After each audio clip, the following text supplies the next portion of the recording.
Buona domenica. Pope Leo XIV walked out onto the balcony of St. Peter's Basilica Sunday to thunderous applause from an ecstatic crowd to deliver his first Sunday blessing and first Vatican address since his election.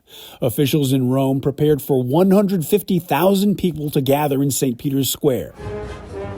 Ahead of the Pope's address, the entire area was alive with music as hundreds of musicians from around the world marched into the square. Taking the balcony, the new pontiff led the faithful before him in the Regina Coeli, or Queen of Heaven prayer, for the first time. He surprised the crowd by singing part of the prayer. Hallelujah. In his first Vatican address since his election, Pope Leo issued a call for peace. In today's dramatic scenario of a third world war being fought piecemeal, as Pope Francis said, I too turn to the world's leaders with an ever-timely appeal. Never again war.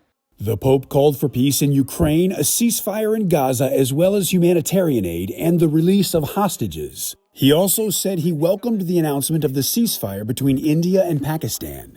As massive as the crowd was Sunday, even greater numbers are expected to fill St. Peter's Square during Pope Leo's installation Mass on Sunday, May 18th. Y Estados Unidos, las dos principales potencias económicas del mundo, dieron un paso importante en el diálogo este fin de semana en Ginebra.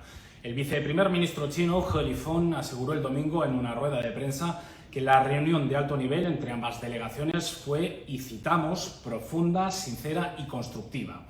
Un encuentro que, según dijo, deja resultados concretos. Las partes acordaron establecer un nuevo mecanismo de consultas permanentes sobre temas económicos y comerciales.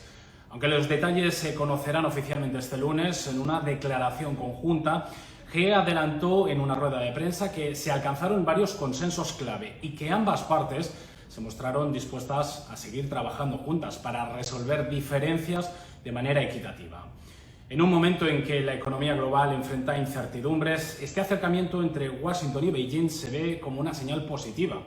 He Lifeng remarcó que los vínculos económicos entre ambos países no solo son cruciales para ellos, sino también para la estabilidad y el desarrollo mundiales. Y concluyó con un llamado al diálogo práctico, a ampliar la cooperación y a buscar soluciones que beneficien a ambas partes y al resto del mundo. 8 months after embattled music mogul Sean Diddy Combs was arrested on federal charges, his trial is getting underway. Combs faces life in prison if he's found guilty on charges of racketeering conspiracy, sex trafficking, and transportation to engage in prostitution. He has pleaded not guilty to all charges. Between at least 2008 and the present, Combs abused, threatened, and coerced victims to fulfill his sexual desires, protect his reputation, and conceal his conduct. Jurors will hear from some of those alleged victims, including Combs' ex-girlfriend Cassie Ventura, who was seen in this disturbing hotel surveillance footage being kicked and dragged by Combs back in 2016. A judge ruled this video will be shown to the jury, despite numerous attempts by the defense to have it excluded. I hit rock bottom, but I make no excuses.